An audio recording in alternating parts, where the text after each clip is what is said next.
Hello guys, welcome to Mr. Academia. So if you've not subscribed to this channel, do well to hit the subscribe button so you can get notification of our subsequent videos. Today we are going to be looking at a crucial aspect of statistics, which is known as regression analysis. Regression analysis is a major aspect that cannot be ignored. What is regression analysis? Regression can be defined as the statistical tool or technique which shows the linear relationship between two variables. Now these two variables you're trying to get linear relationship are x and y. These are the two variables you're trying to get the linear relationship between. So basically, as a matter of fact, we'll be looking at regression line. All right, so basically when we look at the linear relationship between two variables, the regression line, also known as the regression line of best fit, is giving us y equal to beta naught plus beta 1 x. Okay, beta 1 times x, y equals to beta naught plus beta 1 times x. Now this equation is, like I said, called the regression line or regression line of best fit, or sometimes the regression equation of best fit. All right, so now let's look at the regression variables. Now basically, if you look at this equation, you realize that we have y, we have beta naught, we have beta 1, we have beta x. Now beta naught and beta 1 are called the regression variables. They are called what? The regression variables. All right, so this is just like a linear equation. Remember, a linear equation is an equation in which the highest power of x is 1. For instance, now if we have y equals to 2x plus 5, this is an example of a linear equation where the highest power of x is 1, where you have just 1x. All right, so that's what it implies. Now basically, these are the regression variables, like I said. Okay, so how do we get these regression variables? Now there are formulas to it. First of all, the one that we can get at first is the beta 1. All right, formula for beta 1 is n summation xy minus summation x summation y divided by n summation x squared minus summation x all squared. So this is the formation or formula, all right, for the beta 1. Okay, this is how it is formed. This is how it is formed. You substitute these values, of course, after you have calculated the x and the y. Xy is x times y. Summation x is summation of all the x variables. Summation y is summation of all the y variables. Summation x squared is summation of all the x squared variables. Summation x squared is when you sum all the x, then you square it. All right, so that's what summation x squared. Then n, of course, is the number of variables in that contingency table, the contingency table. So this is the formula for beta 1. Now, for you to now get beta naught, you make beta naught into a formula here. So to get beta naught now, it will be y bar. This time around, you put bar because you want to actually get a value. So you cannot just say y. All right, y bar is mean of y. So y bar minus beta 1 x bar. Y bar minus beta 1 x bar will definitely give you your beta naught, which is the second regression variable. All right. So now the next thing is what we call the error in regression, or regression error. All right. So regression error is actually gotten from y bar equal to beta naught plus beta 1 x bar plus e. All right, plus e. This is the error in the regression. All right, so basically, if you want to now get e, you make e straight to the formula. So e now will be equal to y bar minus beta naught plus beta 1 x bar. This is the formula for the error. So now if you look at this, you realize that as soon as this video started, we had a table. Now we'll be using this table to solve for the different aspects of regression that are required of you when it comes to regression analysis. All right, so the first thing we'll be looking at, of course, would, okay, we have this question. So the follow-up questions on that is a, to find the regression variables, beta naught and beta 1. Then b, states the regression equation of best fits, all right, or the regression line. Okay, then c, the c part is to determine the error in regression.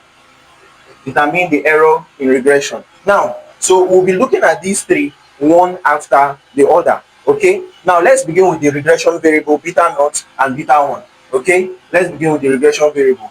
All right, so I'll be cleaning this off. Of course, I believe you've been able to state that. Okay, so we'll be looking at beta naught and beta 1 quickly. All right, so beta naught and beta 1. Now we'll be finding the regression variables, beta naught and beta 1. Okay, now look at these guys. Now we have to get beta 1 first. It's very important to note that we must get beta 1 first before we get beta naught. And I told you that beta 1 is equal to n summation xy minus summation x summation y divided by n summation x squared minus summation x all squared. Please don't forget that. Memorize this formula, very important. Okay, so now quickly we have to recreate this table. All right, we have to add some things to this table. Okay, so permit me to clean this so we can add some things to this table, but take note of that. All right, so the things to add are xy and x squared. So xy means to multiply x by y. 10 times 7 is 70. Okay, we'll be making use of our calculator here. All right, so 10 times 7 is 70. 8 times 4 of course is 32. Okay, then of course 12 times 6, that should give us 72. Then of course 15 times 7 will give us 105. 8 times 9 should give us 72 as well. Let's just confirm. 8 times 9 72, while 10 times 8 is 80. All right, so 8 times 4, okay, 32. All these values are actually correct. Confirm them. Now x squared is to square each of these values. All right, 10 squared is 100, 8 squared is 64, 12 squared 144, 15 squared 225, 8 squared 64, 10 squared 100. Let's confirm 15 squared. Okay, so 15 times 15, all right, 225. That's correct. All right, so now quickly let's add all these values. So we have to add all of them. In fact, this is what we need. It's the addition of all these values that we need in our formula. All right, so let's quickly do that. Let's quickly add these values. All right, so we have 8 plus 10, or 10 plus 8, same thing, plus 12, okay, plus 15, plus 8, plus 10. All right, so this will give you 63. Then 7 plus 4 is 11. 11 plus 6, 11 plus 6 is 17. 17 plus 7 is 24. 24 plus 9, 24 plus 9 is 33. 33 plus 8, 33 plus 8 is 41. But let's just confirm to be sure. We have to confirm. Don't work with assumption when it comes to mathematics. Don't assume. All right, so 7, okay, plus 9, then plus 8. So that's 41. That's correct actually. All right, but we needed to actually confirm. All right, we needed to confirm. So this is 41. Okay, now let's add these ones, the xy values. All right, so we have 70 plus 32 plus 72 plus 105 plus 72 again, then plus 80. So this will give you 431. 70 plus 32 plus 72 plus 105 plus 72 plus 80. Okay, that's correct. So let's try the next one. 100 plus 64 plus 144 plus 225 plus 64, then plus 100 again. So this gives 697. All right, 144, all right, 225, 64, and 100. So this is the sum of these values. All right, and we'll be needing this. Okay, so now let's quickly state our formulas now so we can be able to solve. So I'm stating this formula for the third time, so try and memorize it. N summation xy minus summation x summation y divided by n summation x squared minus summation x all squared. This beta 1, by the way, not beta naught. Let's not mistake it. We have to get beta 1 before beta naught. All right, so beta 1, remember, n is 1, 2, 3, 4, 5, 6, the number of values, not 6 plus 6, so just the number of values here. So this will be 6 times summation xy is 431 minus summation x is 63, while summation y is 41, all divided by 6 again. Summation x squared is this guy, is 697 minus, now summation x all squared is the sum of all your x then square it. So it is 63 squared. Let's check that. Okay, so we have 63 squared. This is 3969. This is 3969. All right, we have to be very careful with our solving here. So now let's do it gradually. So we have 6 times 431. So 6 times 431 will give us 586 minus 63 times 41. Okay, sorry about that. So 63 times 41 will give us 2583. All right, then divided by okay, then divided by 6 times 697 will give us 4182, then minus 3969. All right, 3969. So basically, by the time we do this, let's just do it at once. This minus this will give us 3. All right, this minus this will give us 3 divided by now 4182 minus 3969. This will give us 213. So 3 divided by 213, 3 divided by 213 will give us 0.014. So this is our beta naught. Beta 1. Beta 1, not beta naught. Beta 1, not beta naught. Alright, so 0.014 is our beta 1. So now quickly, let us go ahead. Okay, we can clean off these parts because we will not be needing it again for now. Alright, as far as this is concerned, already have our values. So let's clean up that part. Then we'll still be needing x and y. Alright, we'll still be needing x and y. Okay, so basically let's look for our second one. Let's look for our second one, which is the beta naught. So remember that y bar is equals to beta naught plus beta 1 x bar, right? So it means that beta naught will be equals to y bar minus beta 1 x bar, right? Now y bar is equal to summation y all over n. Okay, y x bar is summation x. We are talking about means of y and means of x. All right, so mean of y is adding all these values, say 41 divided by, of course, 6. So let's check 41 divided by 6. This will give us 6.83. Okay, 6.83. Then now for our x bar is summation x divided by n, which is our summation x is 63. 63 divided by 6. 63 divided by 6 will give us 10.5. 10.5. All right, so we can clean this part off, so we can solve for our beta naught. So we can solve for our beta naught. All right, so it means that now our beta naught will now be equal to y bar minus beta 1x. What is y bar? Okay, y bar is 6.83 minus beta 1 is 0.014 times your x bar here is 10.5. 10.5. So this will be 6.83 minus, let's multiply that. So 0.014 times 10.5. All right, so this will give us 0.0147. So when we say 6.83, let's subtract it at once. So 6.83 minus 0.0147. Okay, I wish. Okay, let's be careful though. So this will give us 6.8153. This is our beta naught. All right, so these are beta naught. Okay, so we have gotten our beta naught now. Now the next question was for us to now state our equation of best fit. So we have to now state our equation of best fit. Remember, our equation of best fit is y equal to beta naught plus beta 1 x.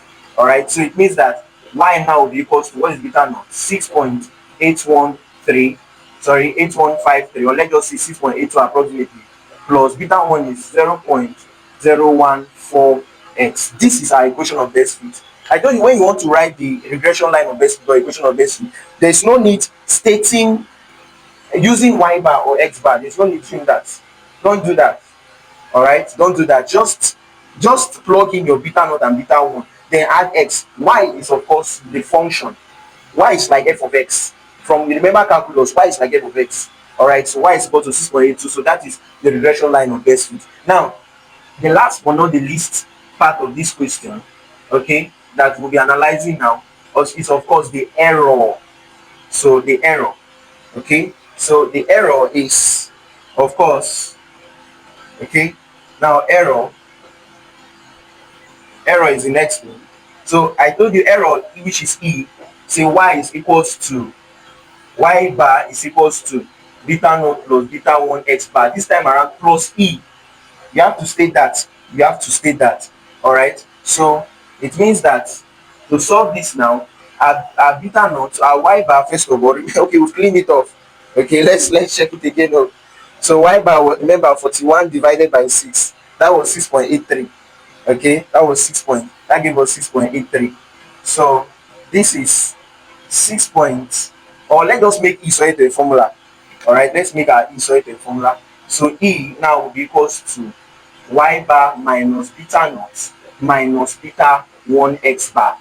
Okay, that is to make e solve a formula, which is the regression error. The regression error e now, these things, this one will come over here to change to minus. Beta naught and beta 1 x will change, x bar will change to minus. So our beta, our y bar, we've calculated it again. It gave us 41 divided by 6, 6.83. All right, so let's solve it. Let us solve it quickly. So this will be equal to 6.83 minus our beta naught was 6.8153, was 6.8153 minus beta 1. Okay, beta 1 gave us 0.014 times our x bar gave us 10.5. So that's just the process of substituting our values into the formula. Okay, so now the next thing we are going to do is to calculate this. All right, let's calculate this as soon as possible. Let's do our board mass first. So we'll multiply before we add or subtract. So let's say 0.014 times 10.5. All right, so that will give us 0.147. So this is 6.83 minus 6.8153 minus 0.147. So let's subtract these guys to get our error, our e. So it means that to get our error, now we'll say 6.83, okay, minus 6.8153, then minus 0.14147. All right, so our error here is minus 0.1323. This is our error. Okay, so we did our y bar minus our beta naught minus our beta 1 x bar, and we got 0.1323 as the error in the regression. We'll be looking at correlation. We are done with regression. Looking at correlation, we'll be using the same exercise. Okay, I was able to create a table of what we'll be requiring. All right, but mind you, you'll be given only x and y. Okay, I just had to retain these values because we used them in the previous exam. We had already solved instead of spending much time solving them again. All right, so I just had to leave them like this, but it is only x and y that will be given to you. These are the variables that you're trying to get relationship between. Okay, so now correlation is what we'll be looking at. Correlation can be defined as the statistical technique used in determining the functional relationship between two variables. Remember that regression has to do with linear relationship. Correlation has to do with what? Functional relationship. And there are two types of correlation analysis. Okay, we have what we call the Pearson product moment. Pearson product moment correlation coefficient. It's a long one, but you just have to know it. Okay, it's called Pearson product moment correlation coefficient, PPMC. Okay, PPMCC. Now the second one is Spearman. It's called Spearman rank correlation coefficient. So these are the types of correlation coefficients. Okay, and we'll be looking at both of them. All right, we'll be looking at both of them in the course of this study. All right, so now let's begin with Pearson product moment. Okay, Pearson product moment, PPMCC. So I'm going to give you the formula to get the correlation coefficient for Pearson product moment. So the formula R is giving us n summation xy minus summation x summation y. It's almost like regression divided by square roots, divided by square root of n summation x squared minus summation x all squared. Okay, summation x all squared, put everything like this in bracket, times n summation y squared minus summation y all squared, close the bracket. Mind you, there is a square root here. Okay, this n summation x squared minus summation x all squared, divide bracket means multiplication. Now remember, n summation y squared minus summation y, just like the same way we wrote this summation x, this one summation y, then all squared, but there is a root. The only difference between this and the one of regression is that this is what we have in regression, and this we don't have, this and we don't have the root. All right, so we'll be solving for r. R is used to denote coefficient of correlation coefficient. All right, so I'll be solving for r using these values. All right. So if you look at it very well, you realize that I added y squared because of this guy, because of y squared. Okay, I had to add y squared, but in regression there is no portion, there's no column for y squared, just x squared. All right. So quickly let's solve this. So r will be equals to n still remains 6. So 6 times summation x squared is 431 minus summation x is 63 times 41. Okay, 63 times 41, all divided by square root of bracket open, your n is 6. 6 times summation x squared is 697. Okay, 697. Okay, then minus summation x all squared is 63 all squared. Close this bracket. Okay, close the bracket, then times, open another bracket for this side. So 6 summation y squared is times 695, sorry, 295. Okay, minus summation y is 41, so 41 all squared. All right, so this is how we arrange it. Okay, this is how we arrange. So now let's clean this so we can substitute these values. All right, now, so you remember we solved this earlier before now. So r gave us, for this 6 times 481 gave us 2586, y here gave us 2583.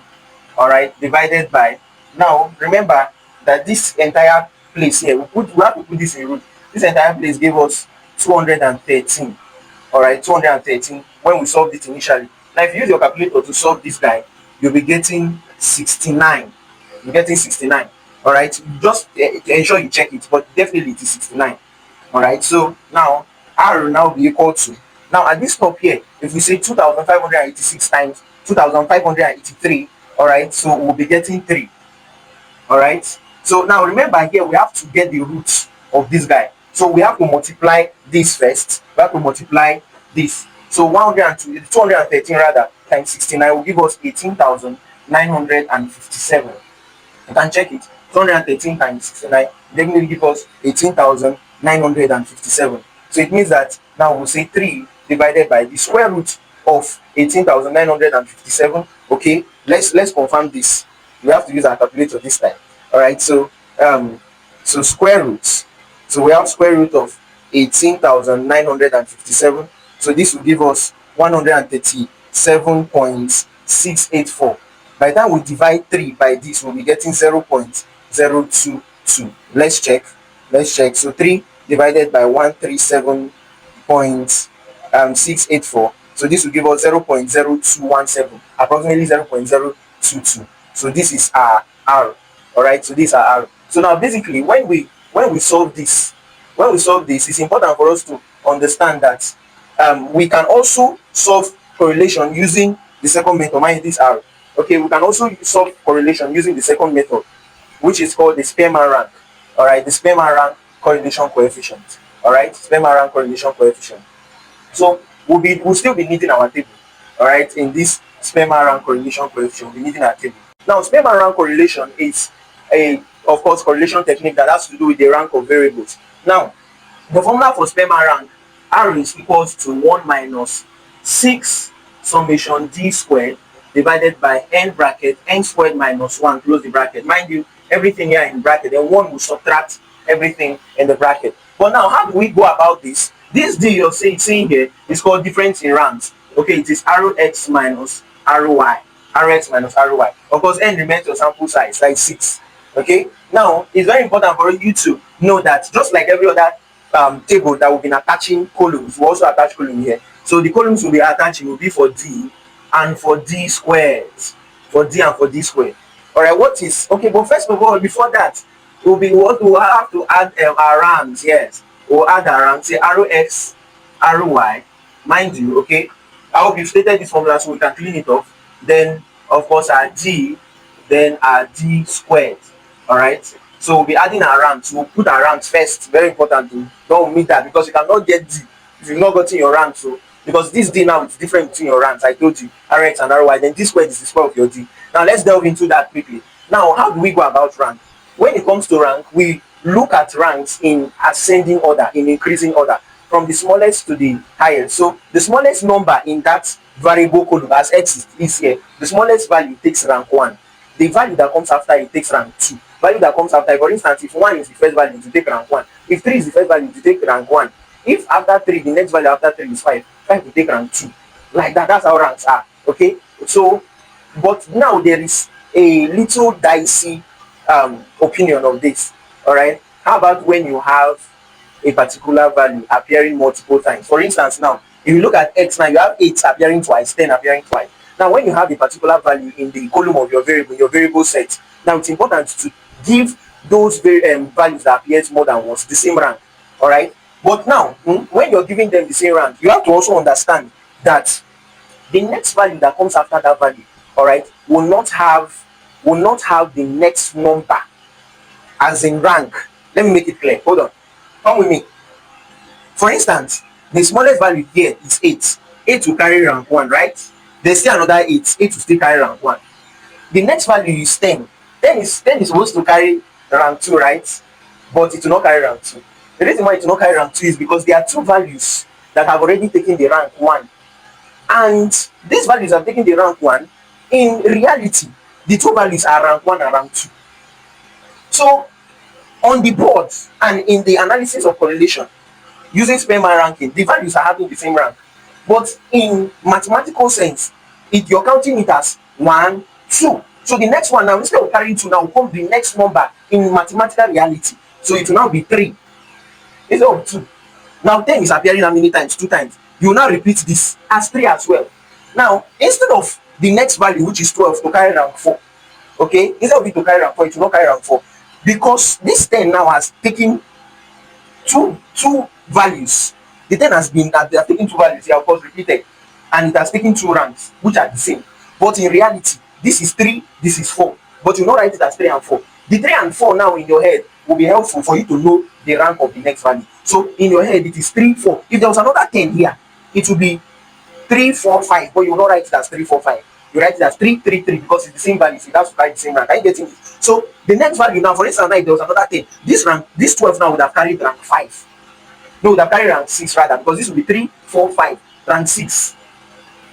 Now, mind you, it's not this 6 you're saying here, this value are y values, so don't get it twisted. Now, this value here, 10 here is rank 3, because of course, after we did 8, 10 rank 3, 10 is repeated, still rank 3. If there was another 10, still rank 3. Now, in your head, just take it to be 3, 4, 5. Then the next value will be what? 6. That value will be 6. So basically, but we do not have any extra thing. So now in this case, now it will be 3, 4. Then this one will be what? This one will be 5. All right. This one will be 5. Now it's 12 will be 5. All right. While 15 would be 6. All right. 15 will be 6. Look at it now. Then 12 is not repeated. 12 is not repeated. So we have 5 and 6. 5 then 6. Now let us go to y and give y rank so it will be clearer. Now what's the smallest value here? The smallest value here is 4. So 4 will carry rank 1. The next value after 4 is 6. 6 will carry rank 2. After 6 is 7. 7 will carry rank 3. Now look at it now. The value 7 is repeated here. So you have to now still give it rank 3. But now the next value after 7 is 8. So you cannot give it 4. Instead you give it what? 5. Because why? 7 is repeated and 7 has taken 2 places. Just like 3, 4. But you will not write it as 3, 4. Rather, you will write it as 3, 3 because it is the same value, so it must have the same rank. Then, of course, 9 will be 6. 8 is not repeated now, so 9 will be 6. So I believe this is clear. So you can watch the video over and over so you can be able to get it clearly. Now, this part is very crucial. Alright, so we've gotten the ranks. Now, difference now 3 minus 3, 0. 1 minus 1, 0. 5 minus 2, 3. 6 minus 3, 2. 1 minus 6 minus 5. 3 minus 5 minus 2. So at this point now we have to square the d values. Alright, 0 squared is still 0. 0. 3 squared is 9.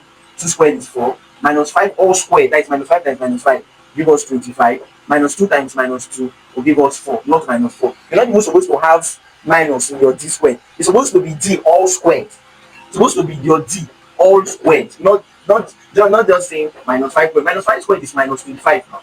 But minus 5 all squared is 25. Alright, I believe it's clear. Alright, so at this point now we need to add our value. So we'll be needing our d squared values. Alright, so 9 plus 4 will give us 13. 13 plus 25 will give us 13 plus 25 will give us 38. 38 plus 4 will give us 42. Alright, so our d squared is 42. Now we can clean this off. We can clean this off so we can solve for our R. All right, we can solve for R. So remember that R is equals to 1 minus 6 brackets, sorry, this in bracket too, summation d squared, okay, divided by n bracket n squared minus 1, close the bracket. So this will now be 1 minus 6 so times summation d squared. Summation d squared gave us 42. All right, so we'll write 42 divided by n is 6, n squared is 36, mind you there's a bracket here, 36 minus 1, close. All right, so now we'll be needing our calculator here.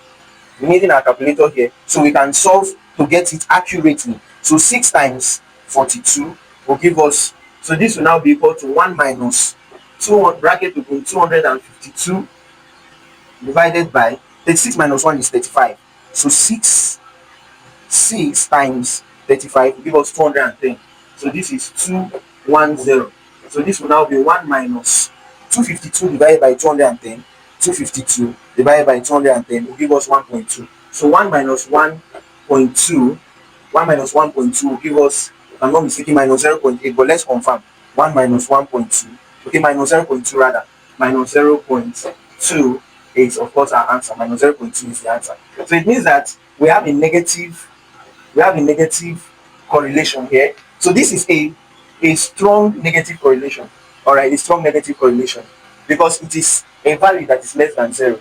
So when you have negative values, of course, that all values are less than 0, by the way. All right, all values are negative and less than 0, mind you. Okay, I have to rephrase that so it be clear. All values are less than 0 and negative. All right, so this is a strong negative correlation. All right, so this is the basic understanding of Spearman ranking correlation. But now listen, the type of correlation coefficient that you would use is dependent on the one you're being told to. But now, if you're writing any exam, any undergraduate exam, any pre-degree exam, any master's, postgraduate, of course, exam that has to do with correlation, please, I want you to note that if it is not stated the correlation to use Pearson product moment correlation coefficient. Why?